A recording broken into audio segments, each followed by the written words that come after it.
Falar em Araraquara é falar em Edinho Silva e vice-versa. Afinal, é a única pessoa a administrar a cidade por 4 mandatos consecutivos, de 2001 a 2008 e de 2017 até o ano passado. Na prefeitura administrada pelo Edinho, foi uma das mais premiadas pelo sucesso no combate à pandemia do coronavírus. Araraquara registrou o maior índice de testagem e a menor letalidade entre os municípios na faixa de 200 a 300 mil habitantes. Edinho Silva é sociólogo, começou a militância política na juventude, influenciado pela teologia da libertação e pela atuação nas pastorais da Igreja Católica. É filiado ao PT desde 1985 e, no momento, é um dos candidatos à presidência do partido, que tem 1.300.000 filiados e terá eleições no dia 6 de julho. Como vai, Edinho? Primeiro, honrado, me sinto privilegiado de recebê-lo aqui no Conversa Sem Curva. Tudo bem? Muito obrigado, Dom. É uma alegria imensa estar aqui com você. É uma alegria também estar tendo a oportunidade de debater nessa casa que eu tenho muito respeito, muito carinho e que é referência para todos nós. Aí também debater, conversar, dialogar com muito respeito à sua audiência. Então, estou muito feliz em estar aqui com você. Muito bem. Edinho, você tem uma tarefa, você é candidato à presidência do PT e o presidente do PT no ano que vem tem uma tarefa gigante e árdua, pelo fato de que a eleição de 2026 presidencial, muito provavelmente, na minha opinião, com o presidente Lula sendo candidato à reeleição, mas eu digo árdua porque a gente tem um movimento, eu não gosto de falar movimento político, mas um movimento fascista, inspirado no fascismo, que ganhou muita musculatura política nesses anos todos, capitaneado, coordenado pelo ex-presidente Jair Bolsonaro. Portanto, eu acho uma tarefa bem complicada e desafiadora. Eu queria perguntar para você logo de cara, aqui no Conversa Sem Curva, né? Como que você pensa em organizar o PT nacional para esse desafio? Olha, Dom, de fato é uma eleição que ela tem um significado muito importante, eu penso, em 2 perspectivas, e sem gerar aqui nenhuma forma de hierarquia. As 2 perspectivas são fundamentais. A primeira, porque o presidente Lula, em 2023, pega um país literalmente quebrado, né, e às vezes a gente se esquece de falar disso, 375 bilhões de reais, e boa parte, ou a maior parte desses recursos, foram literalmente triturados, talvez na maior tentativa de compra de voto da história brasileira. Então, o presidente Lula, de 23 para cá, ele toma medidas importantes na área da economia, né, faz ajustes importantes para que o Brasil pudesse ter estabilidade econômica e para que o país tivesse condições de crescimento econômico, né? E crescimento econômico não é um conceito simbólico, né? Nós não estamos falando de algo que seja abstrato, nós estamos falando de algo concreto. Quando a gente fala de crescimento econômico, nós estamos falando de geração de empregos, de geração de trabalho e renda, nós estamos falando de distribuição de renda, então nós estamos falando de melhorias na qualidade de vida do nosso povo. E nós estamos de 23 para cá tomando medidas. O presidente Lula voltou a organizar as políticas públicas. Eu te falo aqui, Dom, como um ex-prefeito que você ressaltou na minha apresentação, nós tivemos no governo Bolsonaro literalmente a desorganização das políticas públicas. Eu me lembro quando eu fui prefeito com o presidente Lula até 2008, você queria levar para a tua cidade um programa, você sabia onde você inscrevia o programa, você sabia dos critérios de seleção, você sabia, né, qual o tempo que esse projeto iria ser avaliado e, consequentemente, era público se você receberia os recursos para aquele projeto ou não.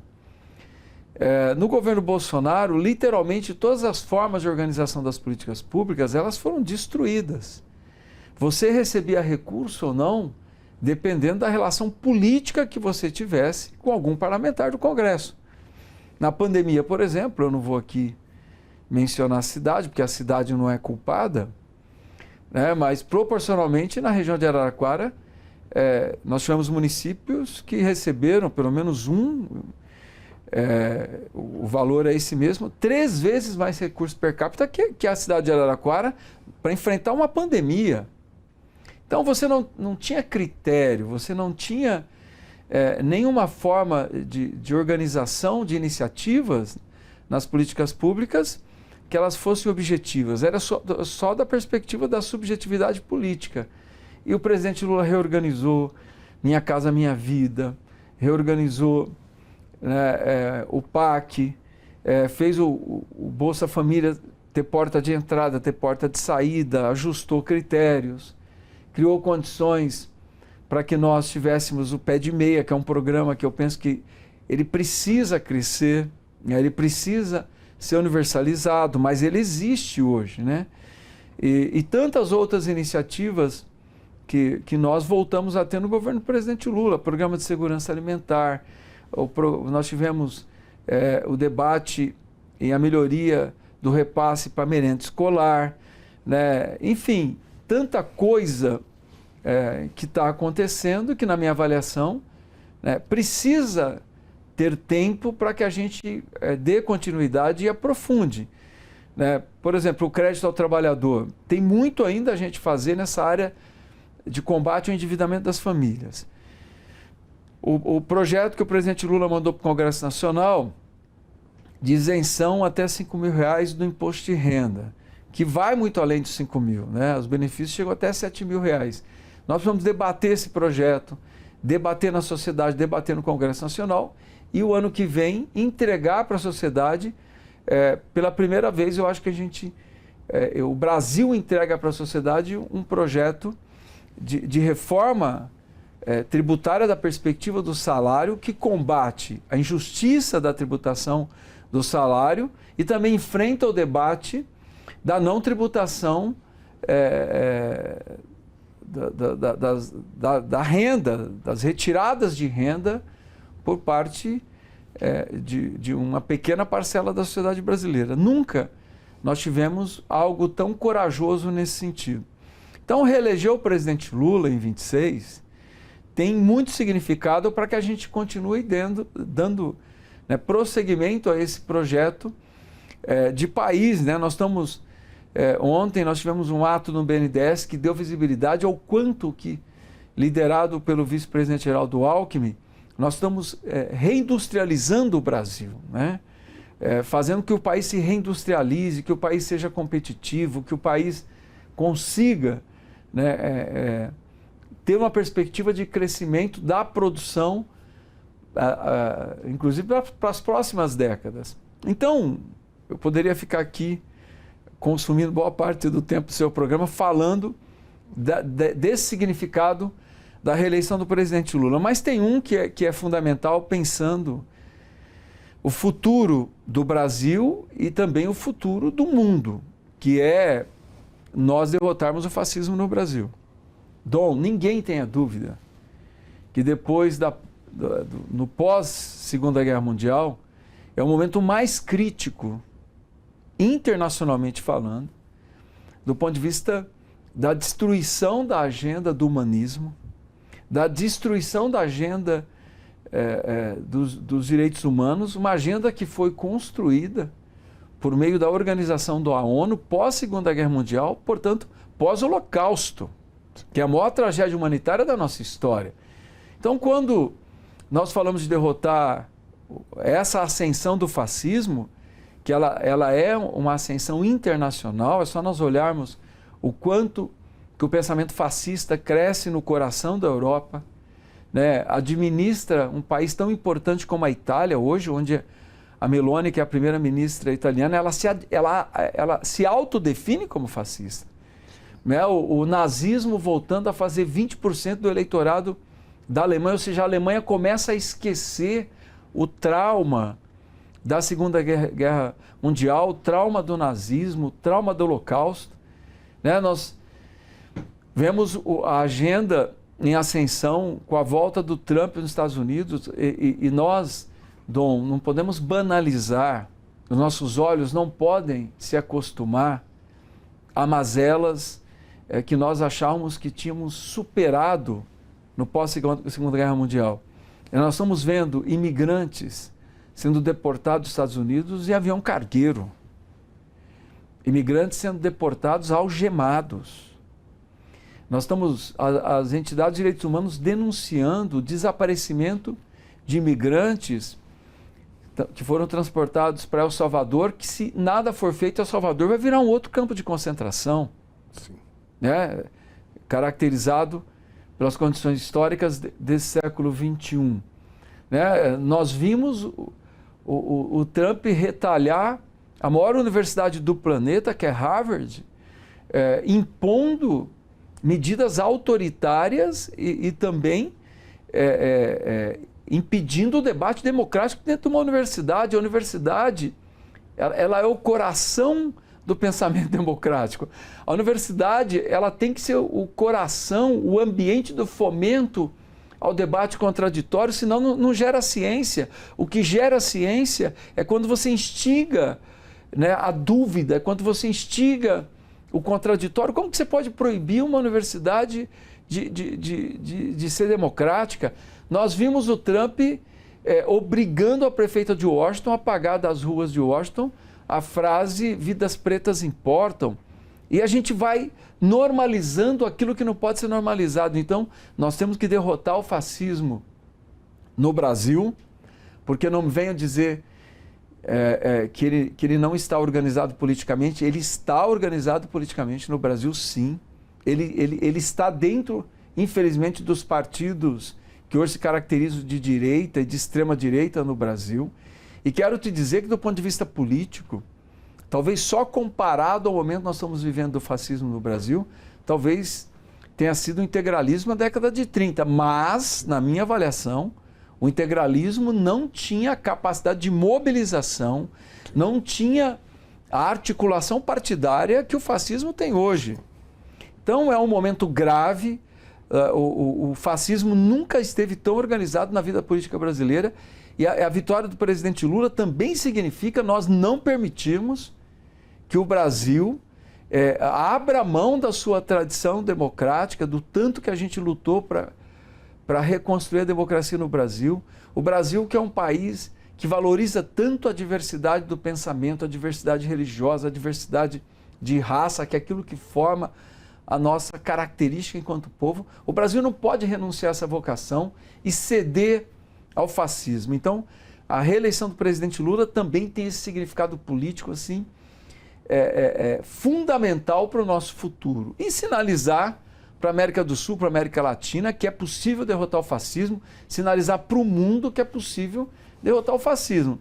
Então, eu sei que, se for da vontade da militância do PT, dos filiados do PT, me tornar presidente do partido a partir de agosto, já que a nossa eleição interna é em julho, eu sei que, enquanto presidente do PT, eu terei tarefas grandes, mas tarefas que são coletivas do ponto de vista do partido, também coletivas da perspectiva de nós construirmos um campo democrático que seja capaz de fazer esses enfrentamentos que nós estamos falando aqui.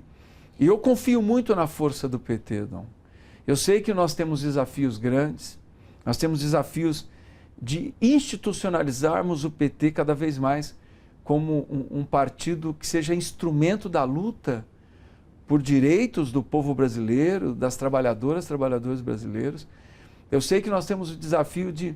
E quando eu digo isso, tem gente dentro do PT que fala assim, mas não é...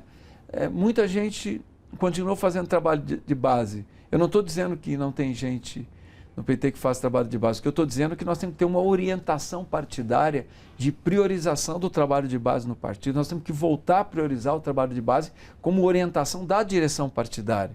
para que a gente volte a ter um diálogo cotidiano e organizado com as periferias do Brasil, que a gente volte a ter capacidade de organização dessas periferias, até porque nós temos que melhorar ou aprimorar nossa capacidade de diálogo com a nova classe trabalhadora que emerge a partir, né, das transformações produtivas da transição do século XX para o século XXI. Muitas profissões desapareceram e outras profissões estão em ascensão no Brasil hoje. Então são tarefas grandiosas, mas que eu estou muito estimulado, estou com muita vontade de participar desse processo. Bom, Edinho, na nossa avaliação aqui, é o ponto crucial de ter esse entendimento, essa análise da conjuntura global que você fez, é muito importante para a discussão política interna aqui, porque o risco da extrema-direita / neofascismo, fascismo, falem como quiserem, a nomenclatura que usarem, é fundamental para que a gente avance, na nossa opinião aqui. Em relação à normalização do fascismo, a gente está assistindo isso aqui em São Paulo, na cidade de São Paulo, em relação à segurança pública. A gente teve vários exemplos aqui na gestão do Tarcísio de Freitas, governador, e agora com o Ricardo Nunes na questão da Cracolândia, com os usuários e as pessoas em estado de rua. Portanto, é muito importante a gente trazer esse debate. Eu fico feliz da gente aqui no Conversa Sem Curva você trazer essa análise de conjuntura. Dando um passinho atrás, o governo Lula, na avaliação de todo o campo democrático desse país, não tem assimetria nenhuma com o governo passado. Independente, seja na gestão da pandemia, seja na gestão, como você falou, em destruir a organização do Estado brasileiro, e na minha avaliação, pior ainda, porque ele deu um novo sentido a algumas políticas públicas, como, por exemplo, direitos humanos, com a Damares, né, assumindo o ministério, mesmo na educação. Toda essa entrega que já foi feita no governo Lula 3, isso muitas vezes não aparece na pesquisa de avaliação do governo. A gente sabe, e você como gestor público sabe que o calendário eleitoral e também, né, a situação que a gente encontrou o país de colocar as contas em ordem, aprovar o orçamento no outro ano para poder efetivamente elaborar e pôr em prática as políticas, demora um pouco. A minha pergunta no ano que vem, a perspectiva de entrega do governo Lula 3 vai ser, na tua avaliação, reconhecida na avaliação, isso vai se traduzir na avaliação do governo e do próprio presidente Lula?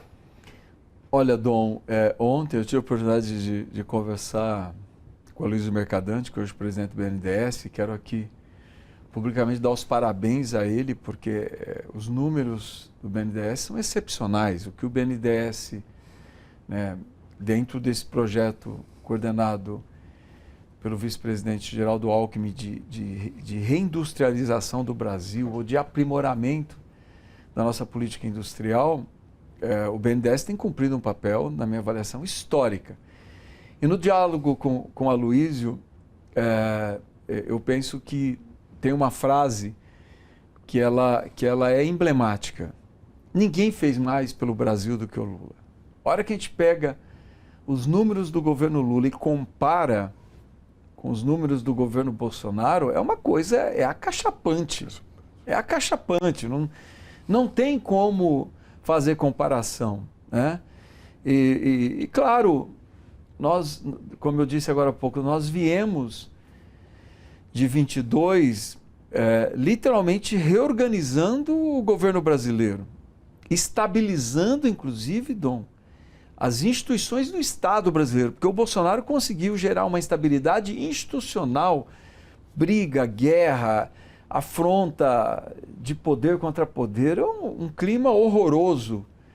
E num clima horroroso você não tem estabilidade para investimento, você não tem paz para o investimento, você não tem paz para o crescimento econômico. Ou seja, um país para crescer, para desenvolver, ele precisa de estabilidade e previsibilidade, que é o que o presidente Lula está oferecendo, inclusive institucional, né, prefeito? Institucional, porque como que um empresário externo vai pôr dinheiro num país quando ele olha e vê o país instável, o país em guerra, do ponto de vista, não é guerra bélica, guerra política, ataque para cá, ataque para lá, não investe. Então, ninguém fez mais pelo Brasil do que o presidente Lula, é só nós compararmos. Agora, nós temos que, evidente... E eu digo que eu fui ministro da Comunicação Social, né, eu fico muito à vontade para dizer que eu vou dizer aqui. A comunicação, ela não é o início do processo, ela é o final do processo. O que nós temos é que fazer o governo ter entregas, o governo tendo entregas, a comunicação comunica. Porque senão a gente fica cobrando da comunicação, como se a comunicação fosse efetivamente a formuladora das políticas do governo. E não é, né? O governo tem um coração, tem um cérebro, né, onde muitas vezes a comunicação participa desse processo orgânico, mas você só pode comunicar aquilo que o governo entregar. O governo do presidente Lula tem conseguido melhorar muito o nível de entrega. Muito. E eu não tenho nenhuma dúvida que nós, já no segundo semestre, nós vamos melhorar muito essa visibilidade do governo, né?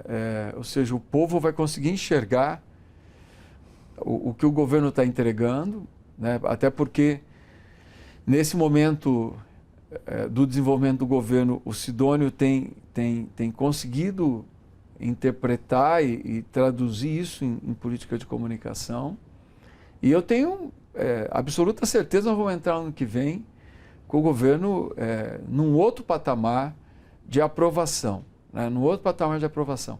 Agora eu quero, usando aqui a tua frase, dar um passinho atrás e entrar num tema que você levantou que é fundamental e eu penso que é um dos desafios do PT. Eu nem acho que seja um desafio só do PT. Eu acho que é um desafio do PT, um desafio da esquerda, mas é um desafio do campo democrático brasileiro, que é nós formularmos em relação à política de segurança pública. Nós não podemos ter receio de debater segurança pública. É um equívoco se nós fugirmos desse debate. Primeiro, se a política inspirada em valores fascistas, hoje, se essa política de segurança pública ela é hegemônica ou quase hegemônica no Brasil, nós temos que fazer o contraponto com a nossa formulação.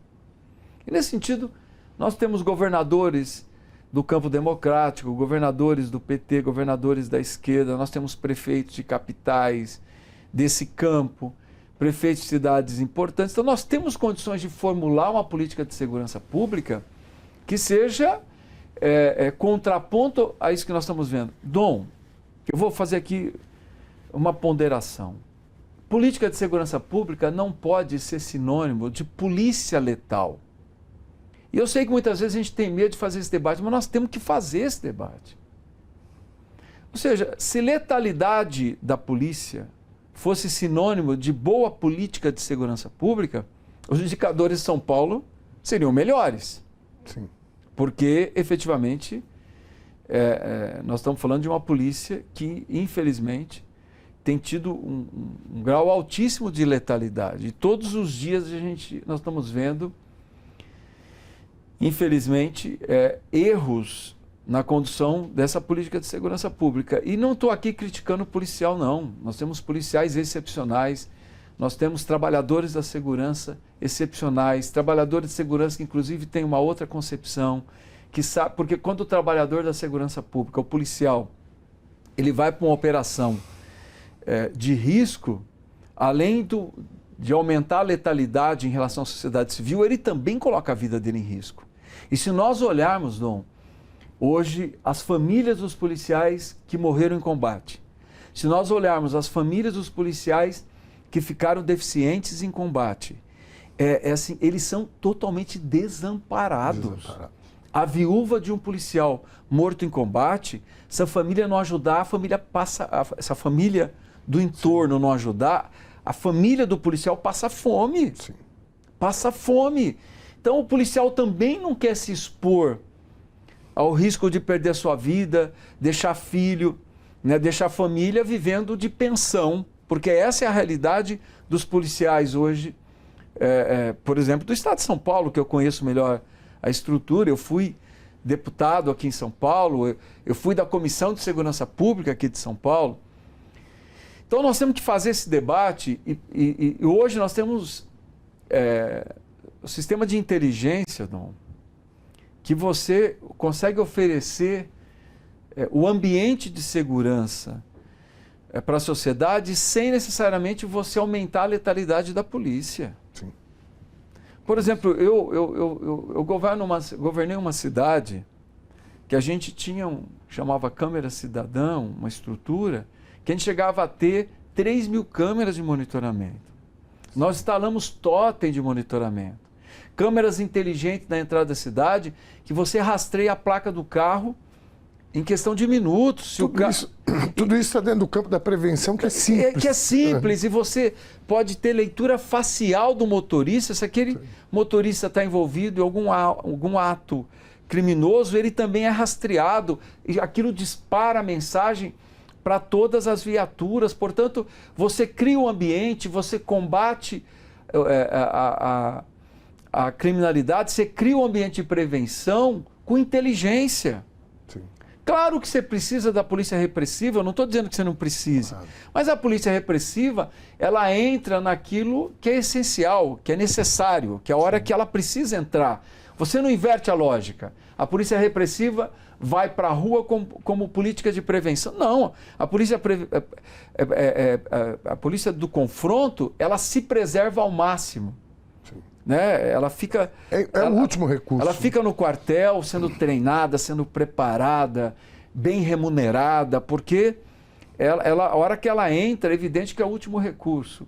E a polícia de rua é a polícia preventiva, que também tem que ser bem remunerada, tem que ser valorizada, tem que ter plano de cargos e salários.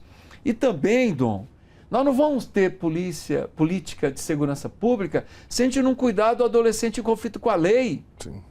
Gente, o adolescente em conflito com a lei, se nós não tivermos política pública para ele, ele será cooptado pelo crime organizado. Alguém tem dúvida disso? Como também, Dom, se a gente não tiver política de programas sociais, programas de inclusão social, programas de reinserção social, portanto, políticas públicas. Que disputem o adolescente. Sim, e também, Dom, o apenado que cumpriu pena. Também. O egresso tem a prisional. Se ele não tiver política pública de reinserção social, qual o caminho dele? É voltar para a criminalidade. Então, se nós cuidamos de quem cumpriu pena, de quem pagou a sua pena. Que é dever do Estado. Exatamente, mas que nós não temos. E se a gente não cuidar do adolescente em conflito com a lei, o meio, se nós não cuidarmos das duas pontas, o meio se fragiliza. Então, nós temos que ter coragem de fazer esse debate. Nós temos que ter coragem de dizer que nós temos proposta para a segurança pública que primeiro preserva o policial, não expõe a polícia da forma como nós estamos expondo. Que a gente não gere famílias, muitas vezes, em situação de precarização porque o pai faleceu, porque o policial faleceu, policial deficiente, fique deficiente físico pro resto da vida porque foi exposto ao perigo. Então, nós temos que ter política de segurança pública que polícia letal não seja sinônimo de política de segurança pública e que a gente use inteligência, que a gente só use a polícia de confronto quando necessariamente se impor e que a gente cuide do adolescente e também do egresso do sistema prisional. Nós temos que ter coragem para fazer esse debate. Muito bem. Na minha avaliação, Edil, é o ponto central, inclusive da disputa por narrativa de mundo que a gente vive.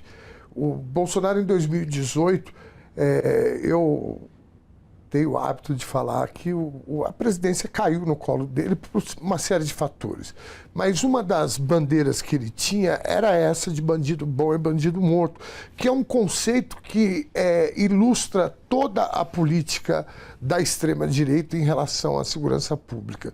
Então, eu acho importante que você, enquanto candidato à presidência nacional do PT, traga esse debate e verbalize o que você falou. Nós precisamos ter coragem de fazer essa discussão, porque na minha avaliação, e vendo a movimentação do governo Tarcísio e de outros governos, como o Caiado lá em Goiás, com esse discurso, né, de que hoje eles não usam mais o bandido bom e bandido morto, mas na prática é isso, uma política de estado de extermínio, né, de jovens predominantemente pretos, favelados, né?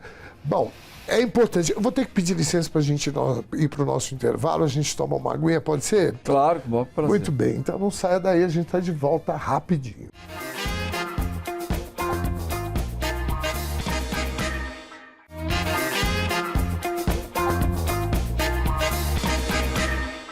Voltamos com Conversa Sem Curva, sempre lembrando você que agora nós estamos em um novo dia, novo horário. Terça, 9h. Hoje eu tenho o prazer e o privilégio de conversar com o ex-ministro, ex-prefeito, ex-deputado. O protocolo diz que eu tenho que te chamar como prefeito, não é isso? Sempre prefeito, uma vez prefeito. Chama de Edinho. É melhor. Que maravilha. Edinho Silva, nosso convidado dessa terça, um dos concorrentes ao cargo da presidência do PT. A gente falava aqui dos desafios do governo Lula, né, as entregas, falamos de comunicação. Eu queria falar agora, Edinho, existe uma tese, né, nesse conflito entre a civilização e a barbárie. Eu acho que a gente sempre peca em fazer análises apressadas. Eu me lembro de uma fala do Mano Brown, qual eu respeito demais, falando sobre esse distanciamento do PT, da base. E isso, vira e mexe, aparece nos debates. Você, com o acúmulo que você tem, né, como gestor, parlamentar, ministro de Estado, e um quadro também partidário, como é que você olha essa questão? Você falou um pouco no primeiro bloco sobre também a gente descobrir, né, as novas formas de relação do trabalho, né, os apps, os motoristas de aplicativo, né, de moto e etc., que me parece, inclusive, que já ganha, né, uma fatia do mercado de operários e novos trabalhadores grande. Como é que o PT, sobre a sua gestão, vai olhar para essa questão? Olha, Dom, eu tenho feito esse diálogo de forma muito franca.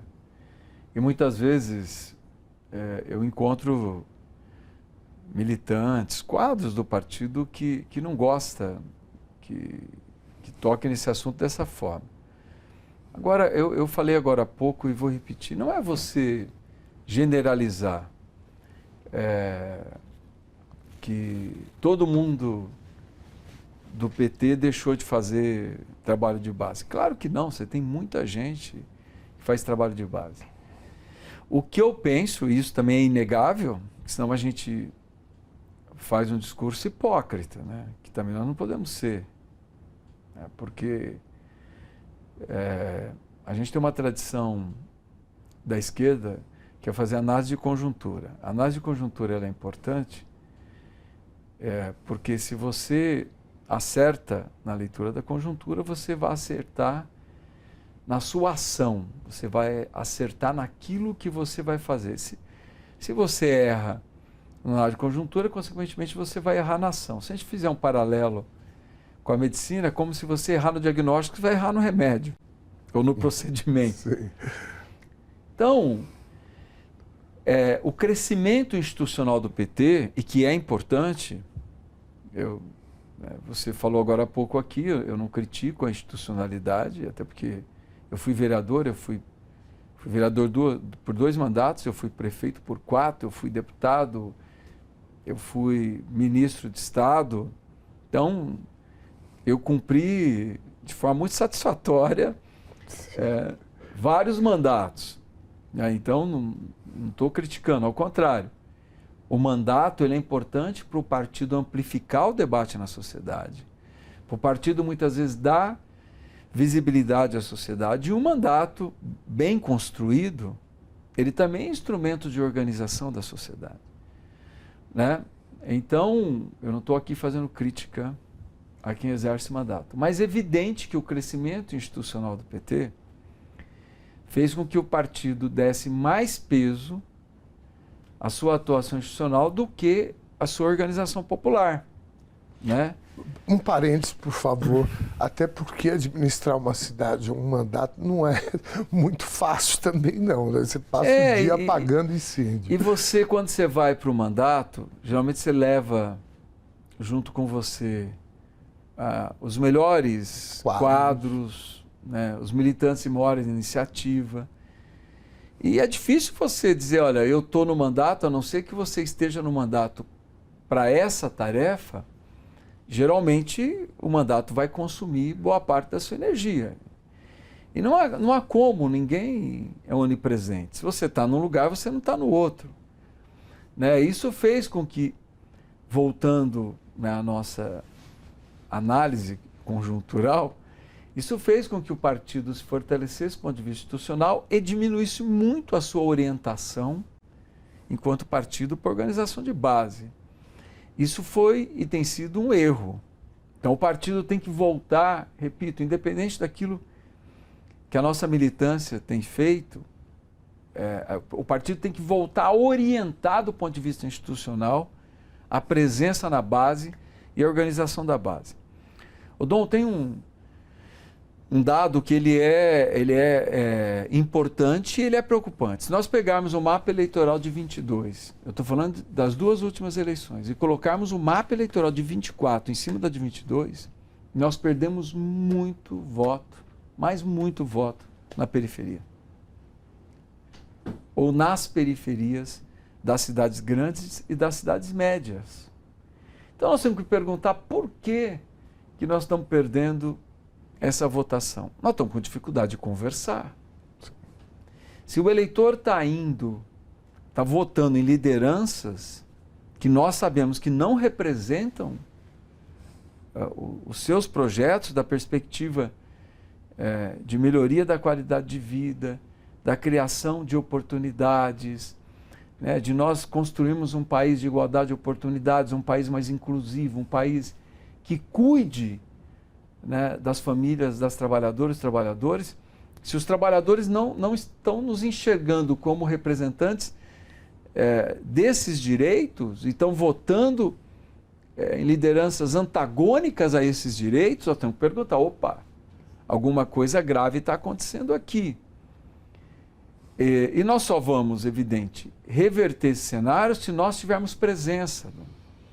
Se nós não estivermos presentes na vida das periferias, nós não vamos estar conversando. Às vezes, eu já tive, Dom, em 19 estados brasileiros, de janeiro até agora, conversando com o PT, com a militância do PT. E às vezes eu encontro críticas às igrejas evangélicas, principalmente às igrejas evangélicas neopentecostais. E eu sempre pondero, opa, vamos devagar com a crítica.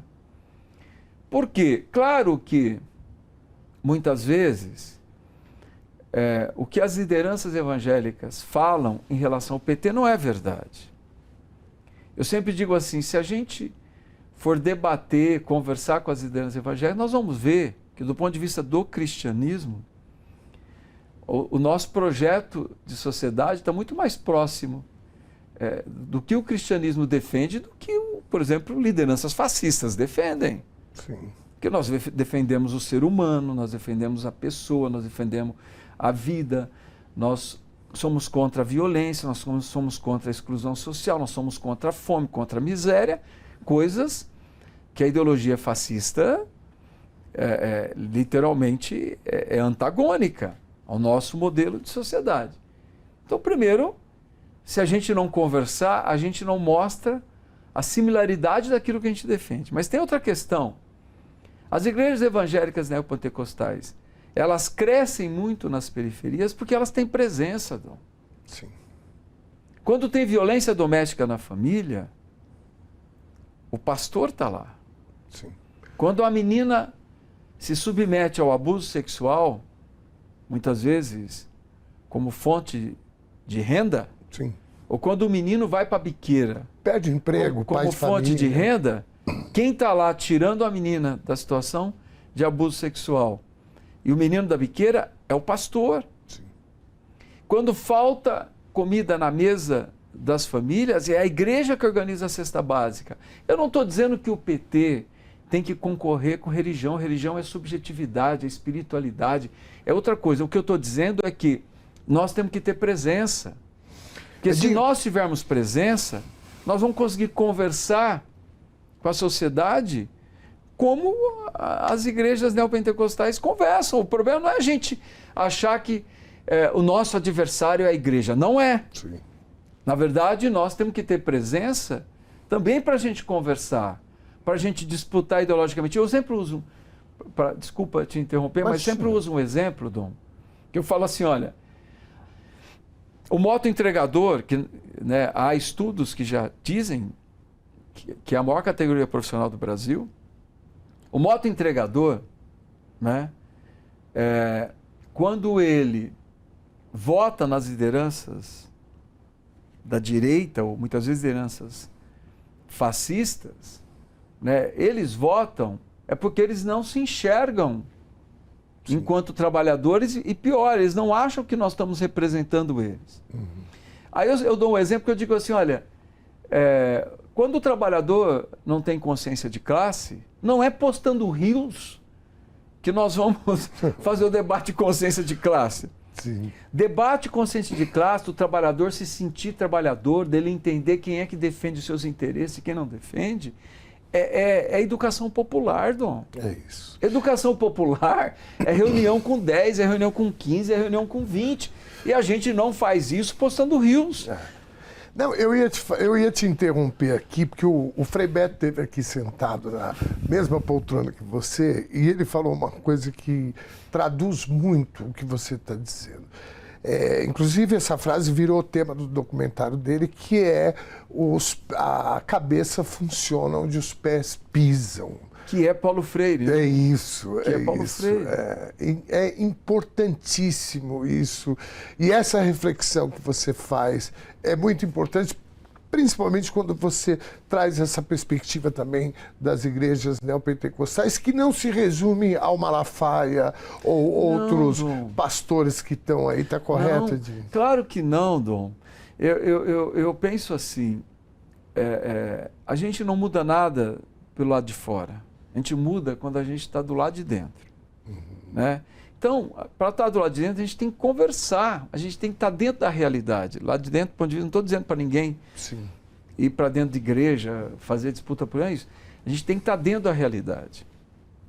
Né? Nós não vamos conseguir conversar com as lideranças evangélicas, com as comunidades evangélicas, se a gente não estiver dentro da realidade deles. Sim. Eu dou um exemplo, por exemplo, o PT deveria levantar, e eu defendo isso com muita força, a universalização da educação integral. Porque não há como a gente construir um país de igualdade de oportunidades se a gente não universalizar a educação integral. Como não há como a gente construir um país que efetivamente valorize a perspectiva de um futuro igualitário se a gente não universalizar a primeira infância. Sim. Ou seja, o PT tem que levantar isso como bandeira, ou bandeiras, o ensino, a educação integral e a primeira infância, como bandeiras assim que nós temos que ser intransigentes. Nós não teremos nenhuma folga do ponto de vista da militância, ou nós não vamos dar nenhuma trégua no embate político enquanto a educação no Brasil a educação integral não for universalizada, enquanto a primeira infância não for universalizada. Então, se nós levantamos essa bandeira e se a gente avança nessa área, a mãe evangélica, quando ela chegar na porta da escola, saber que ela vai deixar a sua filha e o seu filho às 7 da manhã e vai pegar às 5:30 da tarde, às 6 da tarde, que essa criança, além do ensino formal, vai ter cultura, vai ter esporte, vai ter estímulos, né, ao seu desenvolvimento na área de informática, das novas tecnologias. Como que essa mãe não será grata a nós, Dom? Sim. E não criar a consciência da importância dessas entendeu? políticas. A primeira infância, Dom, eu me filiei ao PT em 85, a gente já dizia que o direito à creche é um direito da criança, é um direito da mãe. Nós estamos recuando. A gente não levanta mais essas bandeiras. Como nós estamos recuando, por exemplo, na bandeira do orçamento participativo. Nunca mais ouvi falar do orçamento participativo. Dom, a democracia representativa está em crise. Sim. Só não enxerga quem não vê. Ela está em crise, é só nós olharmos o aumento das abstenções no mundo, não é no Brasil. Nós temos que requalificar a democracia, Tom. Porque o grande embate será a democracia contra fascismo. A barbárie. Exatamente. Então, se nós não requalificarmos para as trabalhadoras e os trabalhadores a importância da democracia, claro que ninguém vai defender democracia como um conceito abstrato. E tem algo mais concreto do que a democracia no dia a dia da trabalhadora e do trabalhador, como, por exemplo, poder decidir se no meu bairro não tem creche, eu quero a creche. Se no meu bairro não tem escola, eu quero escola. Se no meu bairro não tem saneamento básico, eu quero saneamento básico. Se no meu bairro não tem área de lazer para as minhas crianças, eu quero área de lazer para as minhas crianças. Eu quero oficina cultural para os meus filhos e filhas. E se você diz que você tem um instrumento, que é o orçamento participativo, onde a comunidade pode garantir isso no orçamento, você materializa o debate, o conceito da democracia. Sim. Então o PT não pode recuar no debate do orçamento participativo. Como nós não podemos recuar no debate da participação popular, nossa presença nos conselhos. Hoje, infelizmente, e não estou fazendo uma crítica aqui, o grande embate que nós estamos fazendo é com o Conselho Tutelar. Porque Conselho Tutelar virou quase que disputa para a Câmara Municipal. É um cursinho, né? Não, é porque você criou salários razoáveis para a realidade brasileira, então você tá profissionalizando vários militantes. Mas cadê a nossa mesma força para debater o Conselho de Educação, o Conselho de Saúde, o Conselho de Usuários por Unidade de Saúde, o Conselho de Segurança Pública, o Conselho de Cultura, o Conselho do Esporte, o Conselho da Segurança Alimentar. Então, são conselhos muito importantes para a gente fazer a disputa no cotidiano da comunidade. Sim. Da gente ter presença na comunidade. Então, eu penso que a gente tem que recuperar bandeiras importantes, como, por exemplo, aí não é recuperar, Dom, e eu encerro aqui a minha fala, é dar centralidade ao debate da economia solidária. Dom, nós falamos do motoentregador. O ministro Marinho, acertadamente, tentou criar uma lei para proteger o trabalhador, o motoentregador e o motorista de Uber. Eles falaram que não querem nenhuma forma de regulamentação. Eu acho que nós perdemos o debate ali. Inclusive com a participação das empresas. Mas eu quero dizer a você que eu penso que se a gente chamar o motoentregador para organizar uma cooperativa, e se economia solidária. Economia solidária. E se a gente não, chegar junto ao governo do presidente Lula e pedir para a gente mudar a lei do cooperativismo, e a gente criar uma linha de crédito para financiar o desenvolvimento de um aplicativo próprio dessa cooperativa, nós vamos começar a conversar com esse trabalhador. Sim. Se a gente fizer o mesmo motorista de aplicativo, nós vamos conversar com esse trabalhador, com essa trabalhadora.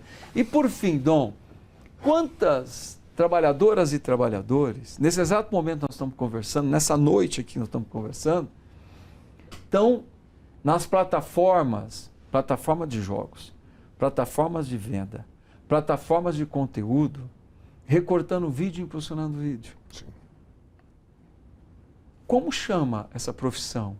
Com quem que essa profissão conversa? Essas meninas e esses meninos que às vezes acordam de manhã, não conseguem tirar o pijama e já começa a trabalhar, e se vai no banheiro, A plataforma diz que está offline. Se para almoçar, está offline. Eles se acham empreendedores, não? Sim. Eles não são empreendedores. Porque empreendedor é esteticista que abriu o salão de cabeleireiro, de beleza. É o marceneiro que pegou o dinheirinho do acerto e foi lá abrir a marcenaria dele. É o serralheiro que pegou o dinheirinho, abriu, porque ele abre a porta e fecha a porta do trabalho a hora que ele quiser. Ali não tem submissão do trabalho. Quando a plataforma controla o tempo, isso é submissão do trabalho. Quando o aplicativo controla o tempo e ainda dá nota, dá eficiência, aumenta a remuneração, isso tem controle, tem submissão do trabalho. O motoentregador nem se fala, é submissão do trabalho no duro.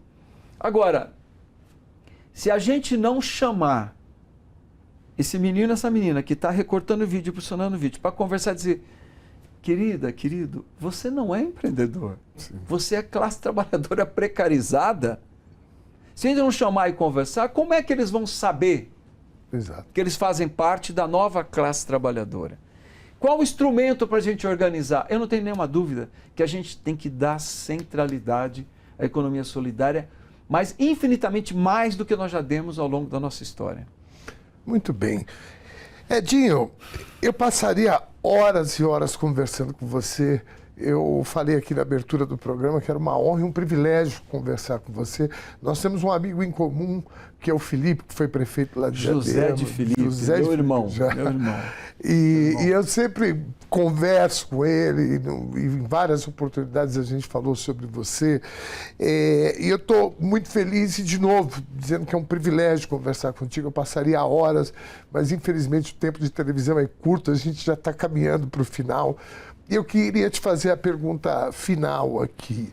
Podemos esperar, então, você sendo eleito presidente do PT, presidente nacional do Partido dos Trabalhadores, que o PT vai trabalhar nessa perspectiva de resgate da participação popular, dessas bandeiras, né? Você estava falando aqui do orçamento participativo, eu me lembro de plenárias que eu participei na cidade de Diadema, enquanto o Felipe era prefeito, e foi ali que eu conheci o orçamento participativo. Eu falei, gente, olha que coisa genial, a população do bairro decidindo por uma creche, ou uma UBS, ou um equipamento de lazer. Podemos esperar, então, uma gestão do PT, caso você seja eleito, que resgate essas principais bandeiras de participação popular? Olha, Dom, essa é a minha vontade e para isso que eu aceitei o desafio de presidir o PT, de nós valorizarmos as nossas bandeiras históricas e também nós conseguimos fazer o novo debate, né? O debate, como nós falamos aqui, dessa nova classe trabalhadora que emerge, né, as novas profissões. E tem um tema que eu quero debater muito, que é o da transição energética. Porque eu penso, Dom, para encerrar, que nós vimos o Trump, que para mim é o maior líder fascista do século XXI, dizer que não tem urgência climática e que o modelo de produção de riqueza que ele defende ignora todo, né, o afronta que foi feita aos nossos recursos naturais, toda a afronta em relação à natureza, ou seja, eles vão o modelo dos fascistas é continuar produzindo riqueza degradando o meio ambiente. Qual é o nosso papel? Nós temos que dizer, né, que tem urgência climática sim, e são centenas de milhares de pessoas que morrem todos os anos por conta da urgência climática, e que nós somos capazes de produzir riqueza sem degradar a natureza. E o Brasil, Dom, é o país que tem o maior potencial de produção de energia limpa do planeta. Então nós temos condições de mostrar ao mundo que nós somos capazes de gerar riqueza, porque gerar riqueza é importante, porque tem muita pobreza para ser combatida, mas sem destruir a natureza. E eu penso que um pilar central desse debate do século XXI, eu falei de economia solidária agora há pouco, é nós construirmos relações de produção, de distribuição de riqueza sem submissão do trabalhador, né, e sem nós sermos capazes de produzir riqueza sem destruir os recursos naturais. Então, o debate da transição energética também eu quero fazer com muita força, né? Ou seja, o desafio do PT do século XXI é valorizar o seu legado, mas também construir agendas que dialoguem com a sociedade nesse século XXI e que a gente precisa reencantar a juventude em relação à política. Nós precisamos tocar o coração da juventude em relação à política, né? A juventude está se afastando da política e quando nós negamos a política como uma ação, não a militância política partidária, que tem gente que não quer, tem o direito de não querer, mas a política como instrumento, né, de processo decisório, de construção de ideias majoritárias, de construção que movam a sociedade, né? Se nós não reencantarmos a juventude em relação à política, é evidente que o que entrará será o autoritarismo. Então nós precisamos reencantar a juventude em relação à política e essa também é uma missão do PT nesse século XXI. Edinho Silva, muitíssimo obrigado. Agradeço, pelo bate-papo. Eu espero que a gente retome aqui, né, em outras circunstâncias. Eu sei que você está rodando o Brasil nessa tarefa importante, mas já fica aqui o convite, não só do Conversa Sem Curva, mas da TVT, aqui o conjunto da primeira TV criada por trabalhadores e para os trabalhadores. Muitíssimo obrigado, viu, Edinho? Muito obrigado. Boa sorte para você. Muito obrigado, Dom. E parabéns pelo esse espaço que você tem construído. Parabéns à TVT, que é efetivamente um referencial para todos nós. Vamos lá. Assim encerramos mais uma edição do Conversa Sem Curva, uma edição em que reforçamos o nosso compromisso com a busca por caminhos e políticas que nos conduzam à transformação e à igualdade social, que reforça o nosso compromisso em promover e discutir a política como exercício e prática diária de renovação de nossa esperança. O pacto que temos com você, com a nossa audiência, é o de trazer experiências, ideias, ideais e ações que comprovem que, através de ações que priorizam a justiça, a inclusão e a participação popular, é possível evoluir e, principalmente, unir a nossa sociedade. Essa luta, como podemos ver e ouvir em nossa conversa de hoje, tem prática concreta, está no investimento em educação integral, saúde preventiva, moradia digna, cultura, mas está também fundamentalmente em tocar os pés e com a alma as ruas. Está em primeiro aprender para a partir daí saber valorizar a nossa diversidade. Se quisermos, podemos encarar esse trabalho como um ato de fé. Mas, antes de mais nada, é um exercício de pragmatismo solidário. Assim, a política transcende a politicagem e constrói um legado que nos lembra que, quando nutrida por amor ao próximo, é a principal ferramenta coletiva para uma sociedade mais fraternal. Beijo grande e até a próxima!